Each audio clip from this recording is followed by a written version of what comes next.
Welcome this morning to this Help to Grow Taster session. My name is Richard Magennis. I'm the Business Development Manager from Salford Business School, which forms part of the University of Salford. And Emily?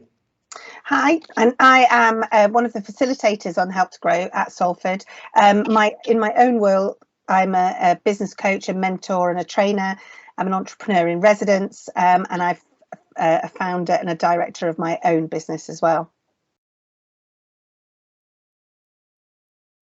So I just really quickly wanted to start off explain a little bit about Salford Business School, and we actually do a lot with SMEs, especially within the northwest of England. Around 60% of our kind of student base comes from the northwest, and around, I think, 40% go into work within the northwest of England. So we have really good, strong connections with industry bodies across the northwest and also national ones. When it comes to kind of enterprise connections, really how we try to teach is really kind of real world training. So it's really kind of focused on business solutions, really focused on partnering with companies, whether that be private, public, or civic. And then it's really kind of applied approach to learning. So it's not just academic. It's, you know, we really do look to see how it can slot into a company. And this is something that is also kind of reflected in how we teach the Help to Grow. We're also one of the 55 business schools which form part of the Small Business Charter. And we integrate our 17 UN Sustainable Development Goals. So there's an educational and operational alignment there. So just a little bit about the course. So it's a 12-week program. It's around 4 hours per week investment. I know for maybe a senior leader, this is quite a lot, but actually, you know, I was just listening back to an interview that we did with somebody from our past cohort, and he actually said, you know what, it was really good to kind of disengage myself for those few hours per week from the business to really allow me to kind of take let's say, an aerial perspective of what's going on. And yeah, they actually said that they are now working with our executive team to put together a growth plan, which hopefully will benefit them for years to come. You have 10 hours of one-to-one support from a business mentor. So these are either serial entrepreneurs or professional business coaches. 8 facilitated. So of this 12-week program, 8 of them are online sessions. 4 of them are case study workshops, and then you have your peer-to-peer learning sets in small groups with other peers on the course. The course is 90% funded by the government, and the final amount then would be £750.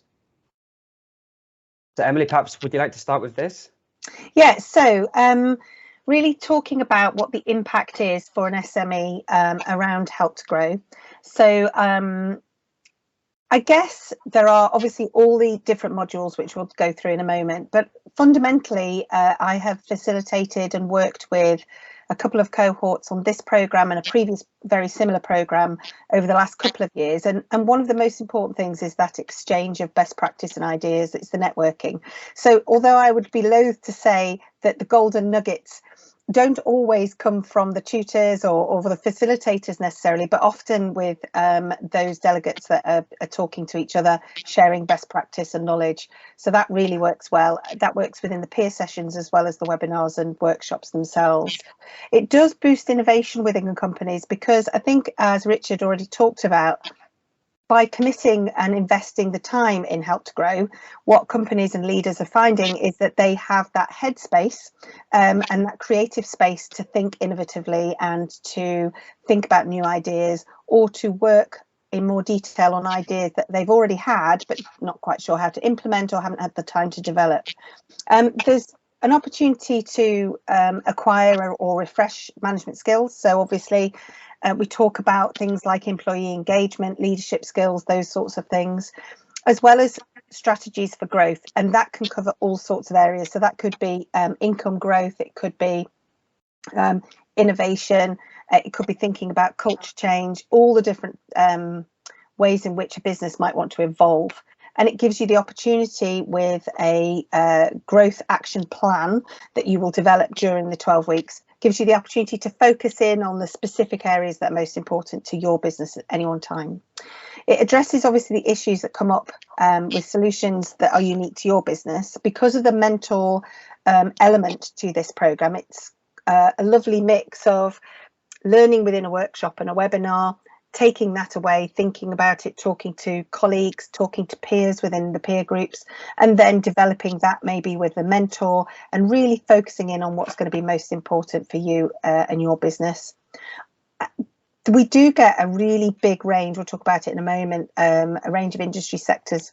And although that might seem that kind of dilutes somehow, actually what we found is it really enriches the process, because leaders have got something to learn regardless of sector, and can learn things from different sectors in new ways. So it gives you that opportunity, and obviously the networking opportunities through the peer sessions. So, you know, lots of different impacts in different ways from Help to Grow. Very good. Okay, so perhaps, Emily, would you like to continue with this one? Because Yeah. I know that, you know, you work very closely with the businesses, and, you know, you will hear what they are saying as they're going through the class, and some of the kind of areas that they're looking to focus on. Yeah, and I think quite often with Help to Grow and a program like this is that delegates might go into it with a particular idea. We need to work on this. We need to grow. We've got to do this. We have a challenge in this particular area, and that's really great. But actually, it's sometimes the most kind of more surprising things that pop up, and they sort of realise that brand culture and the impact that's having on productivity, for example. So some of the things in this little cloud here really describe some of the areas that get really looked into and really developed by delegates. So it's things like profitability, obviously, thinking about growing revenue. Growth obviously is part of the name of the programme, so that's really important, but growth can come in lots of different ways. There's the piece around improving employee well-being, for example, hybrid working, getting people back in the office, not back in the office is a current big conversation for most businesses. So how that all knits together, and how that might knit together with things like innovation.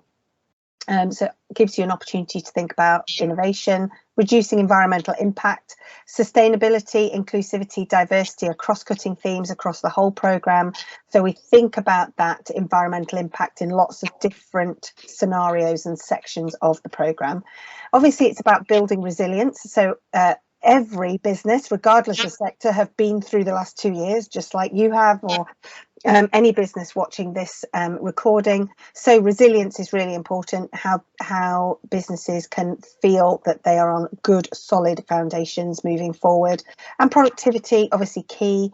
And thinking about the relationship with customers. That's one of the sections in Help to Grow, about retaining, finding more customers, building stronger relationships, and along with that is the social impact of businesses as well. So I've covered everything in that cloud, but you can see that the impact of some of the workshops are diverse, interesting, and have sometimes surprising outcomes for delegates, is what I found. I kind of thought we'd talk about this, but then I'd start thinking about this, and wow, I hadn't thought about the impact of those two things together. So that's really about what you might want out of Help to Grow for your business. Hi, Robin. Thanks for joining. So if just continuing and having a look, we'll take a little deep dive into some of the past participants. So here you can see that the past participants are from all different sectors. And when I say construction, that can be anything to do with the supply chain. So we've had kind of roofing, tiling. You know, we've had plastering companies, actual construction companies take part, and they've actually formed the largest amount. Then other services, so this could include legal, accountancy, any kind of business service really, and then of course education, so training companies. So basically here, this is just really highlighting how really all different sectors can learn from one another. You know, and perhaps Emily, you know, you will hear this in the classroom quite often, that, you know, somebody from one industry will then have a chat with somebody from a different industry, and they will exchange best practices. And although they may be kind of very different, this is how innovation happens. You can take an idea that perhaps has worked in another in another sector, and then you look to see how you can fit it in within kind of your circumstances. So have you heard anything about that as you've kind of been teaching your classes? Definitely. I mean, I think so this morning I was in a peer session with the existing cohort. We had an innovation company within the agricultural sector, and we had a different company that was based in engineering innovation. So quite different sectors, but some real shared experiences.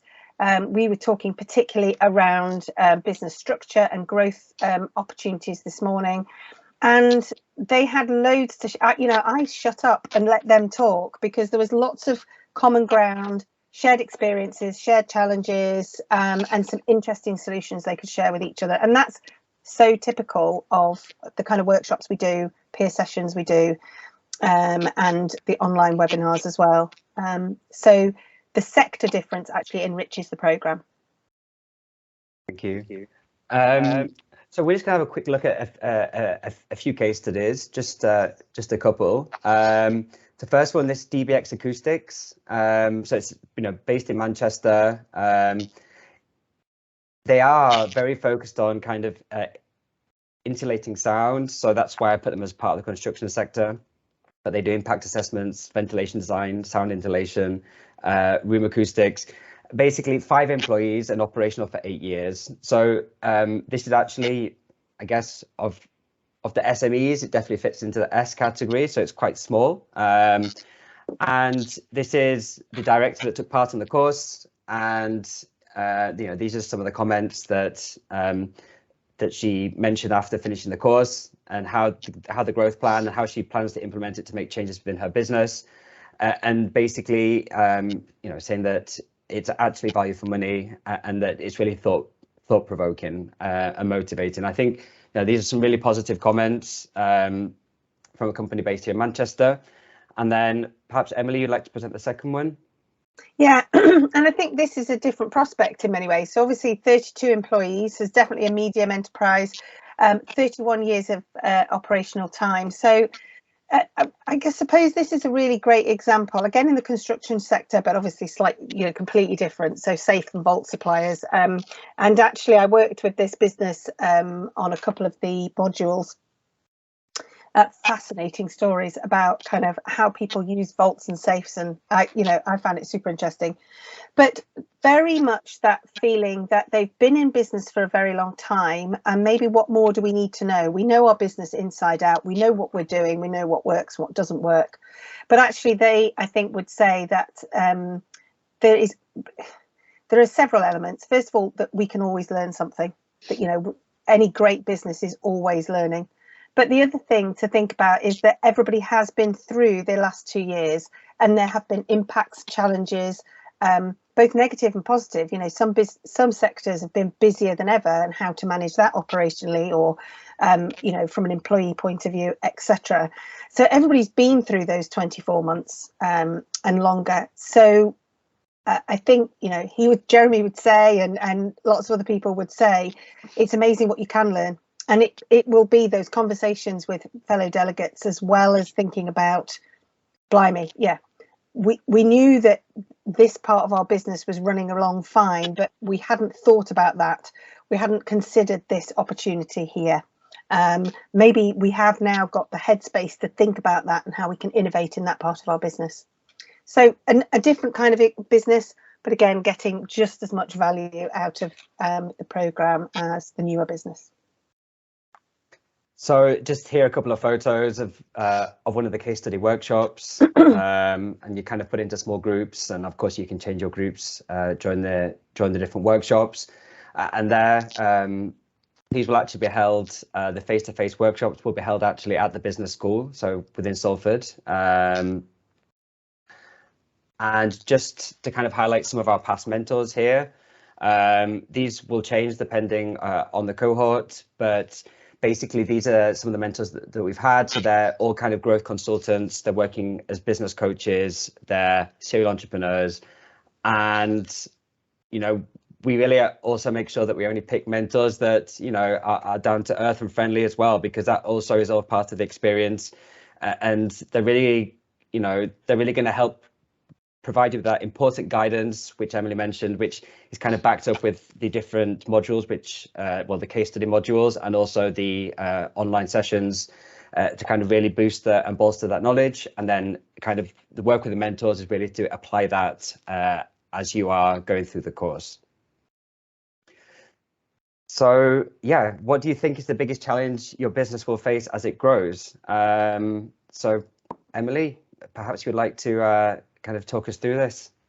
Yeah, so this obviously is some stats from this year, actually, from startups.co.uk, and we got this information really to consider and to think about where business is right now in the UK, and all of you will have your own stories and sector specific challenges possibly. But it was interesting to see that kind of 50% is all about retaining valuable employees and increasing revenue. And actually, this was the topic of conversation in my peer session just this morning, because the two are obviously intrinsically related. And one of the issues one of the benefits, I think, that you will find of Help to Grow is that all of the different modules, the 12 modules, really do start to jigsaw together. So we're around module 7 in the current cohort, and we were relating it right back to module 1 today because there were things to think about. We were also relating it back to module 4. So as the programme was progressing, people are beginning to feel like, okay, so I thought I had a valuable, retaining valuable employees issue, but I've realised that actually that's related to brand culture, or I've realised that actually we're looking for the wrong kinds of people because we need actually the structure to be flatter and we need to think about some innovation. So there's lots of different elements that all start to come together and really help build a bigger picture. So increasing revenue is key. It's probably why you're here. You're thinking about your growth strategies moving forward, embracing technology, but we've all had to do that in a different way, not only from an operational point of view, but in order to be ahead of the curve from an innovation point of view, for example, reduce overheads and costs. Maintaining profitability, especially in the face of energy costs, for example. So these are all probably not surprising to you in terms of the biggest challenges that your business faces right now. But I think Help to Grow is able to address lots of those different elements and bring them all together, more importantly. So I think I'm going to talk now just about some of the modules. So the Help to Grow programme is split into 4 parts. 3 modules in each. Surprise, surprise. The first 2 modules in each part are online, and there's an opportunity in that online session. It's recorded, so you're able to go back and rewatch. But also we encourage people to be interactive, so it'd be a team situation like this, and people come off mic and chat. People are in the chat box itself, so there's an opportunity to engage with each other even at this stage.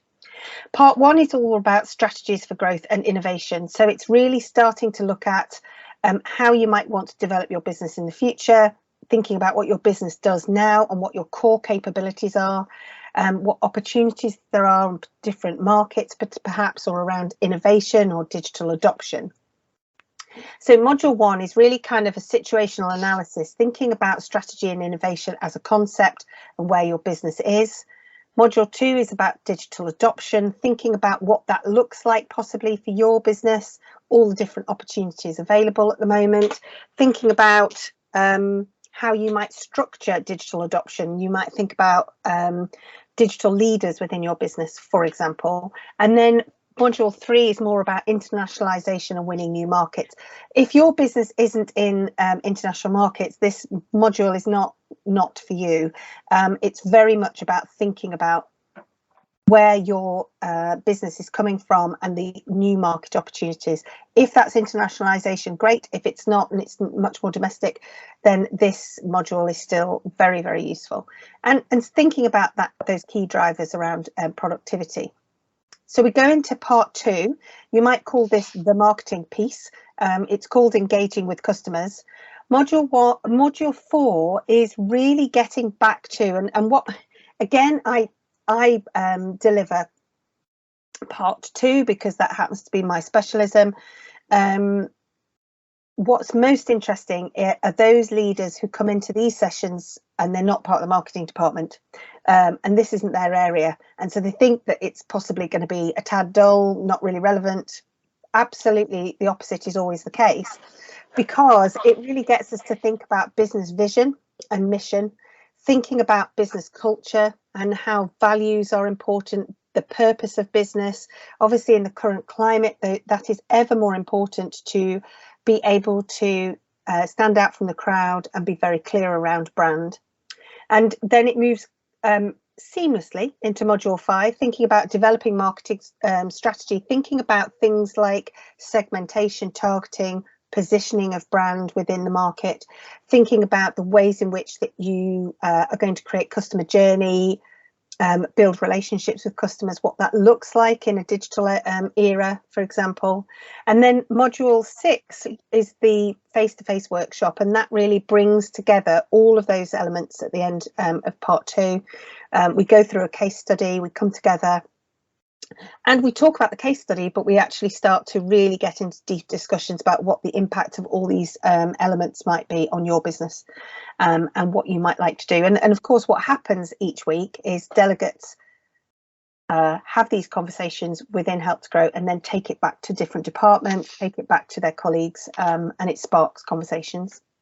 So part 3 is around building a sustainable and agile business. So this is much more about how you're going to deliver goals, how good practice can be adopted, thinking about the way in which your business is structured for growth. Oh, I've lost my slides, Richard. Oh, thank you. And just thinking about leadership, for example, so module 7 is about organizational design, what your structures are like and whether that is going to support growth, whether those structures need to evolve in order for the growth to happen. What sort of growth are you looking for? Employee engagement in module 8 and leading change is a fascinating module because, of course, employee engagement, recruitment particularly, are current challenges, and also the working environment and what leadership now looks like, and how leadership might need to evolve. And then finally, module 9 is thinking about creating that high performance workplace, thinking about really interesting, agile ways of working, innovative ways of working, and how that might be implemented in your own business or evolved in your business. And then finally, in part 4, we start to bring all this together. So during this time, you will have been working with your mentor. You probably will have picked one particular area of the business that you want to focus on and really apply in your business. So module 10 is around efficient operations. So how are you going to manage and monitor what you've learned so far? What is this growth going to look like? How is that going to be influenced by finance and financial management? What are the opportunities around that? So possibly being leaner or more, where you might be able to gain new investment, what you need to do in order to be investment ready, for example. And then finally, in module 12, we all come together physically again, face to face, and it's about bringing all those different pieces of the jigsaw together with your growth action plan and what the implementation of that's going to be going to look like. And you will have worked with your mentor during this time, had peer sessions. You may be some way down the path, or it may be all on paper and quite theoretical, and you want to make an action plan moving forward. So I could talk about that all week, but those are the 4 parts and the 12 modules in quick succession. Thank you very much, Emily, and I certainly learnt a lot with that as well. So thank you. Just to wrap things up, I'm just going to go through and kind of give some more kind of practical information. So the next Help to Grow management course is starting on September the 5th, so straight after summer. I'm not going to go through this, but just to let you know that, you know, each of the different sessions has already kind of been scheduled. And the ones which are in italics are the face-to-face case studies, and the others are via Zoom. So I can share this after the call. And just to kind of go through some of the requirements. So you need to be an SME located in the northwest of England, the northwest region of England, have between 5 and 249 employees, have been operational for a year, and then be a senior leader within your company. So that could be, it just depends on the company. So it could also be a manager, a senior manager, C-level director. But the idea is that it's somebody who can then have an influence within their company, and then of course really kind of drive that growth, and not be a charity. And yes, just on that one, what about not-for-profits? Non-for-profits would be classed as a charity, because I think it's a non-profit status that actually works with that. But I can double check for you and get back to you. Thanks. And that's it really. So just if you're interested, here's the link to kind of register. You can also write to me if you have any questions. And yeah, I guess just Wayne, Robert, do you have any questions so far? I don't have any questions now. Just it's all really interesting. So my story is our MD, Kath, actually did a course on here with Salford Uni with the leadership about 10 years ago. And it was interesting when you were talking about at the beginning where they keep, because she still stays in touch with them now, and it's all from different areas. For example, there's the van rental company not far from us in Stockport, and we've got business that we say between each other still now. And so yeah, she recommended it, and so yeah, she's the MD now, and I've been here for like 15 years now, and I'm next in line basically, so I'm stepping up with Kath. So bit by bit, I'm going into the management role. So she pointed me in this direction, but all of that is great. So it'd be really good. All right, great stuff. And yeah, it's really great to hear that, you know, your current managing director is still in contact as well. And you know, I think, you know, these are some of the relationships that also, you know, we've had with past people on the cohort as well. Like, you know, they've been involved with Salford for whatever initiative, or they're ex-alumni that have gone to form their own businesses, and then they've still maintained that link. So it's really nice to hear. Robert, do you have any questions? No? Or okay. Well, I think we can leave it to that. So yeah, if you have any other questions, I will follow up. And I will send the presentation and the recording at some point before the end of the week, so that you have it. And yeah, we hope to see you getting involved in the course in September. But if you have any questions in the meantime, please let me know. We do have spaces available left on the course, but they are slowly starting to fill up. So we just would encourage you kind of show your interest as soon as possible. And yeah, thank you so much for taking the time out of your agendas to come and take part. And Emily, thank you so much for sharing your knowledge and experience. And yeah, lovely to chat with you as well. So yeah, thanks everyone. Thank you. Bye bye. Thank you very much.